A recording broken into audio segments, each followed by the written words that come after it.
자, 이어서 볼게. 자, 그래서 꼭 찾을 거예요. 제가 동양 달라고 하니까 방문을 열고 웬 부인이 쌀을 퍼주면서 저를 보다가 토녀만 내 아들아 하는 꿈을 제가 벌써 여러 번 꿨어요. 그러니까 여러분, 이 꿈은 여러 가지 역할을 할 수 있겠지만 어머니에 대한 간절한 그리움을 드러내는 거지. 그 동일한 꿈을 여러 번 꾼 거지. 가려거든 어서 가자. 눈이 푹푹 쏟아지기 전에 비탈필드 길로 저는 가겠어요. 그래, 그럼 잘 가라. 난 이 길로 가겠다. 네, 안녕히 가세요. 하고, 자, 초부는 나무를 지고 내려가요. 도녀미는 주지스님의 독경 소리를 듣다가 생각난 듯이 바람에서 표주박을 꺼내 잣을 한 움큼 담아 산문 앞에 놓는다. 그 다음에 보세요. 무릎을 꿇고, 스님, 이 잣은 다람쥐가 모아놓은 걸 제가 아침면 몰래 꺼내둔 겁니다. 엄마 오시면 드리려고요. 동지섣달 긴긴 밤 잠 안 오셔가지고 심심하실 때 깨무십시오. 스님 안녕히 계십시오. 자, 얘들아, 17번 문제로도 나와 있어요. 미음의 상징적 의미에 대해 쓰시오. 그리고 이 교과서 날개에도 나와 있어. 얘들아, 잣이 의미하는 바가 뭐예요? 교과서 날개 있죠? 스님에 대한, 주지스님에 대한 도념의 사랑 표시해줘. 자기가 엄마 드리려고 굉장히 하루하루 매일매일 모아둔 걸 어떻게 스님 드시라고 놔두고 가잖아, 얘들아.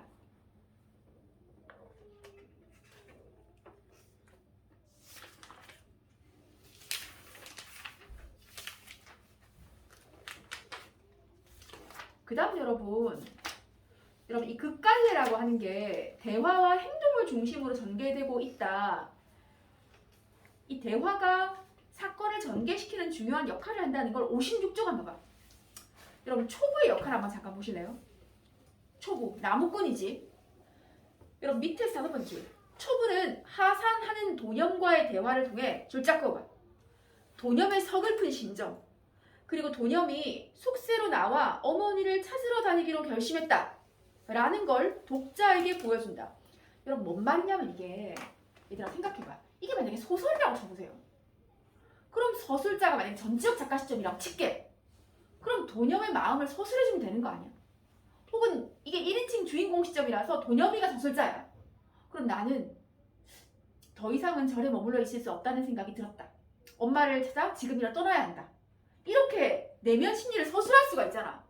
근데 여러분, 극갈래는 그게 안 되지. 관객인 우리가 이게 일이 이렇게 진행되고 있구나, 제 속마음이 이렇구나 라는 걸 알 수 있으려면 인물들 사이의 대화라거나 행동을 통해서 알 수밖에 없다는 거야. 그래서 지금 뭐 했다는 거예요? 이 장면에 초부를 등장시켰다는 거야. 초부랑 도념이가 대화하는 이야기를 관객이 듣고서 지금 도념이가 되게 마음이 아프구나, 제가 엄마 찾아서 속세로 갈 거구나 라는 걸 알게 하는 거지. 소설을 쓰면 뭐라고? 서술자의 서술을 통해 처리할 수 있었다고. 이걸 뭔 말인지 아시겠지? 여러분, 56쪽에 당연한 얘기지. 도념과 주지스님의 관계. 여러분, 외적 갈등을 계속 겪고 있었죠. 도념은 계속 떠나고 싶어하고 주지스님은 남아있으라고, 그래서 불법에 정진해야 된다고 얘기하고. 근데 그 둘은 서로 당연히 어때요? 도념이는 스님을 미워하거나 이런 게 아니지. 절 떠나면서 잣을 남겨두고, 주지스님은 도념이 업보를 해결하고 정말 잘 살기를 바라는 마음이잖아. 그래서 서로 반목하지만, 갈등하지만 그 이면에는 서로를 진심으로 아끼는 마음이 담겨 있다. 그지? 당연한 얘기입니다. 자, 그 다음에 58쪽 가보자. 얘들아, 1-2번 보세요. 우리 안 했는데, 자, 도념이가 절을 떠날 때 눈이 막 펑펑 내리기 시작해요. 그리고 산물을 돌아다 보며 비탈길을 내려가는 걸로 작품이 끝이 나거든. 자, 얘들아, 작품에서의 시공간적인 배경은 우연하게 선택되지 않아. 지금 뭐라고? 눈이 펑펑 내리고 왜 하필 비탈길이냐고. 이게 꽃길도 아니고 무슨 평탄한 길도 아니고. 여러분, 오른쪽 그 남학생 말하는 걸 줄 그세요.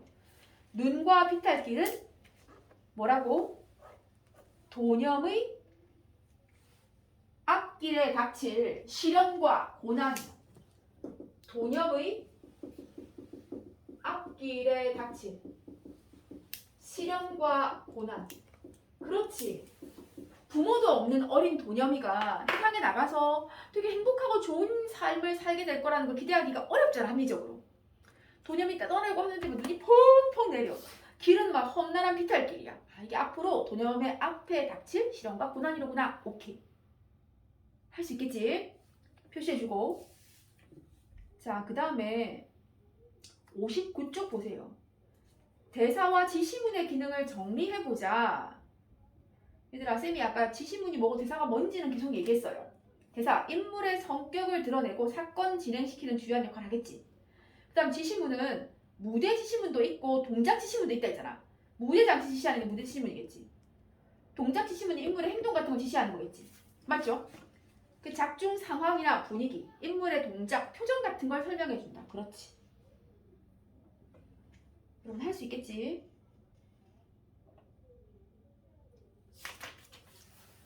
자, 그 다음 페이지 60쪽 있죠. 여러분 간단하게 설명되어 있지만 그 양괄호 4번 별표 크게 하세요. 얘들아, 본봉은 서사, 이 작품 동승은 극갈래야. 이 두 개의 갈래적인 특성을 비교해보자. 같이 시험범위 들어가면 정말 잘 같이 물어본다, 알겠지? 봐봐. 인물, 사건, 배경 있다. 갈등이 있다. 이거 둘 다 공통적이에요.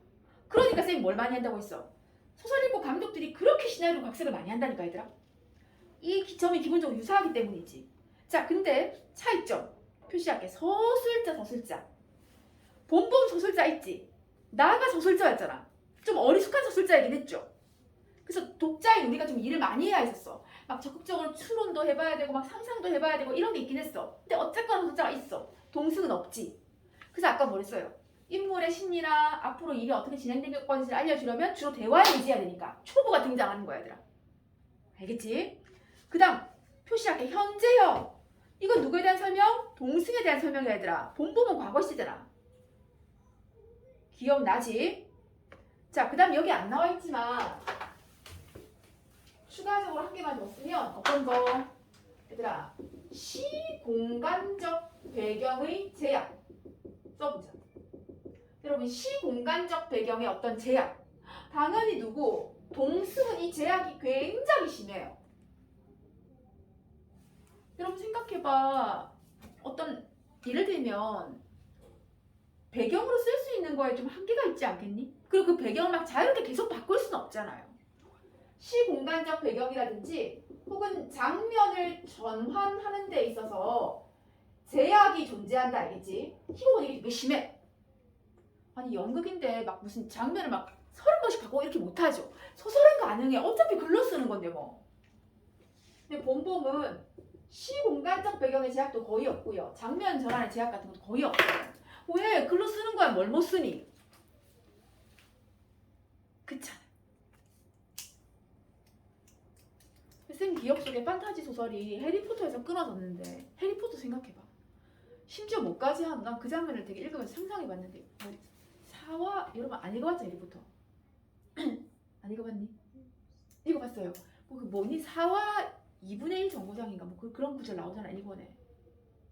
호그와트 마법학교 갈 건데 무슨 기차역에 가가지고 무슨 3과 뭐 몇 분에 몇 거기 서 있으래. 그래서 아무리 봐도 없는 거지. 이건 3번 정류장, 이건 4번 정류장, 근데 3과 무슨 몇 분에 몇 정류장 서 있으래. 불가능한 게 없지 사실 글로 쓰는 거니까, 그죠? 이런 제약으로부터 자유로워. 모든 제약으로부터. 자, 그 다음에 여러분 61쪽에 3번 보자. 아래의 설정이 작품 주제 구현에 어떤 기여를 하는가?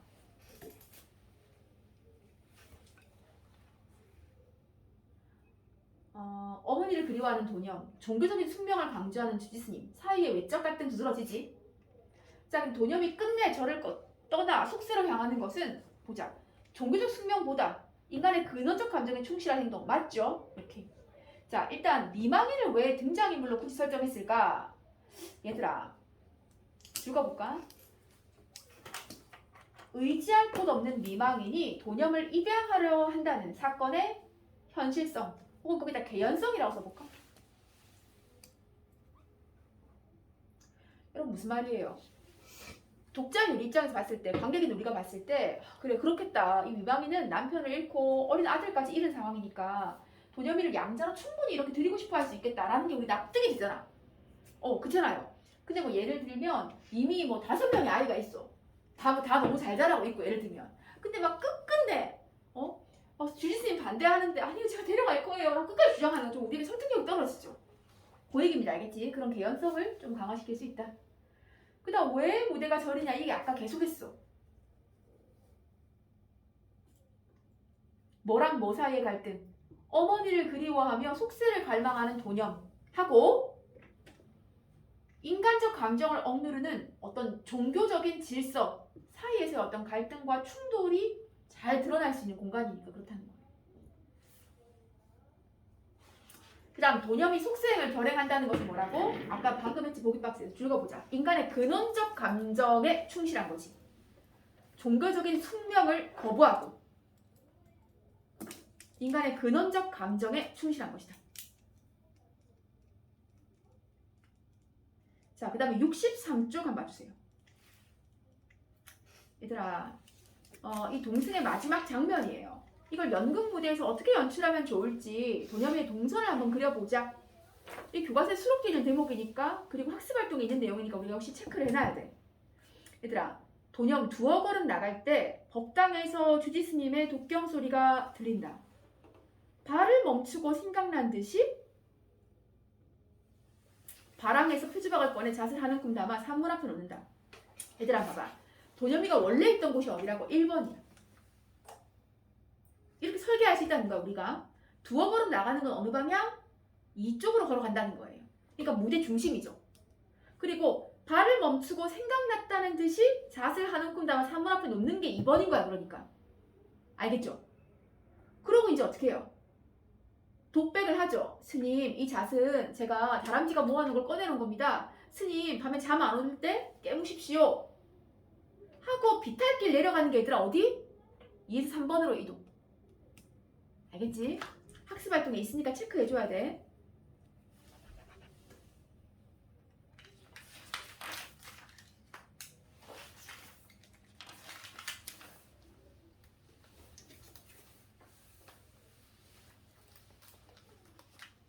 얘들아 64쪽 한번 보세요. 쌤이 계속 얘기한 건데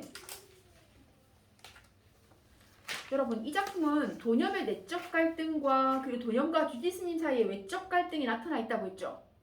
도념이 어머니를 향한 뭐지? 그리움. 근데 동승으로서의 삶, 불가에서의 삶 사이에서 어떤 내적인 갈등이 있을 거라고. 맞죠? 물론 어머니를 향한 그리움이 훨씬 더 크지. 그 도념이하고 주지스님 사이에 외적 갈등이 있죠. 도념이는 결국 종교적 숙명을 거부하고 자신의 근원적 감정, 어머니에 대한 그리움을 선택하지. 할 수 있겠죠? 거기까지 끝차.